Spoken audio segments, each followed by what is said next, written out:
Welcome to our lightning round tour of Joshua Tree National Park, a drive-by adventure through one of California's most surreal landscapes. We squeezed this detour into our road trip from Los Angeles to Arizona, and we expected very little. Because let's be honest, when you look at Joshua Tree from Interstate 10, it's like staring into the world's largest gravel parking lot. Spoiler alert, we were wrong, so very gloriously wrong. We diverted north from the Interstate 10 before Palm Springs just as windmills dominated the scenery. Then we headed east in Yucca Valley to cut a path through the park to end up back on our original route on the 10. We entered through the west entrance, aka the portal to Prickleville, and immediately we were greeted by jumbo-sized boulders that looked like they were hurled during a divine game of cosmic dodgeball. These are piles of Monzogranite, yes, that's a real rock name, and were formed millions of years ago, then sculpted into playgrounds for geologists, rock climbers, and skeptics like us. First stop, something called Barker Dam Trail. It's a 1.1-mile loop that gives you everything: a dam, ancient petroglyphs, and towering Joshua trees from up close and personal. It's a very well prescribed trail. Yeah. The Barker Dam is up here, and allegedly this is built by ranchers in around 1900 so that they could feed their cattle. Now, this is at the end of the rainy season, so if there's no water in it, what was this dam for, like several days? This could pass for desert. I don't know if it's Yucca or Joshua Tree, but whatever it is, there's not a lot of water around here. It's like someone dammed it up. Yeah. And there it is, Barker Dam, in all its zero water glory. Even still, based on the plant life, it may support the local groundwater. You have to wonder how the cowpokes determined it was structurally sound. Maybe this is the 10th iteration of the structure. But don't worry, there's more to see on this easy loop. And this is our viewer quiz. One of us is a Joshua tree. Put it in the comments below if you can tell which is which. At this rock, you can find rock art etched by Native American tribes and enhanced by an overly helpful movie crew in the 1960s, who decided to color them in with paint. The self-importance of the movie industry is so bizarre that it'll be studied someday by archaeologists. Though not through unrevised rock art or even unrevised movies. We're talking to you, George Lucas. And this is where it funnels you into the parking lot.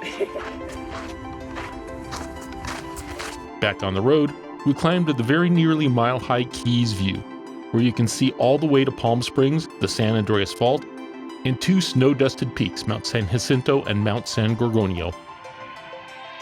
Pro tip, you climb high enough that it's about 10 degrees cooler than where you started the climb. Also, be open to reconsider your philosophy in life, because this place will make you ponder your insignificance. Then we circled Cap Rock, which looks like a rock wearing a beret of people giving it the name. We think it confirms rumors of heavy drug use by past visitors. You can see most of it from your car, perfect for people on a tight schedule or those who believe walking is overrated. We leave it to the student to look up Graham Parsons' bizarre funeral ceremony here. It's weird enough that it's worth looking up, and you can judge for yourself how much is real and how much is legend. We passed the Hall of Horrors, which sounds like the haunted house, but is actually a tiny slot canyon in the area beloved by climbers. We didn't stop because horror wasn't on our itinerary, at least not yet.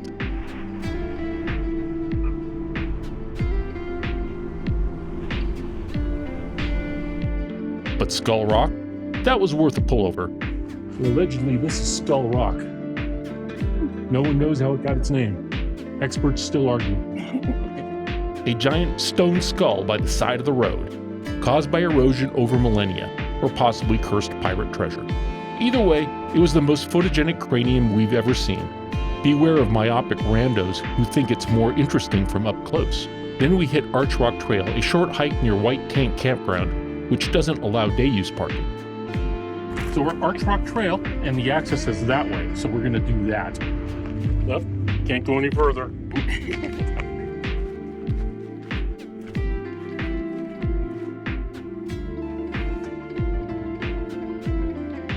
There's an arch around here somewhere.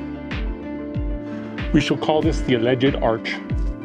This rock arch is like nature's version of a stone rainbow, minus the colors and leprechauns, but still popular on Instagram. It's the Fountain of Babe. It's where babes pop out. Though a tad tipsy. Scary. We believe climbing around it is a great preparation for upcoming visit to Arches National Park later in the year. And you don't need a reservation for visiting this arch. Our final scenic stop, the Cholla Cactus Garden. Otherwise known as the look but do not touch zone. These teddy bear cholla may look cuddly, but they'll stab you faster than an overworked vaccination clinic nurse. I like the Cholla garden. It's pretty cool. What about it do you like? Fluffy. And scary at the same time. We had a quick roadside lunch among the spiky army of cacti, and then began our descent through the barren moonscape toward the south entrance. Back to our originally scheduled route on the uninspiring stretch of I-10 just west of Chirico Summit, but now we know better, because just 4 hours of detour turned what looked like a wasteland in one of the most alien and awe-inspiring landscapes we recommend everyone go see for themselves. So if you're ever driving from LA to Arizona, add just 4 hours to your trip, and trust us, it's worth every dusty, bumpy, cactus-stabbing minute. Joshua Tree. It's not just a national park, it's a hallucination you can share with a camera. If you like these kinds of videos, please like and subscribe. Let us know if you have any comments of places that we really should have hit in our short time and what you would have dropped off instead. Thanks for watching.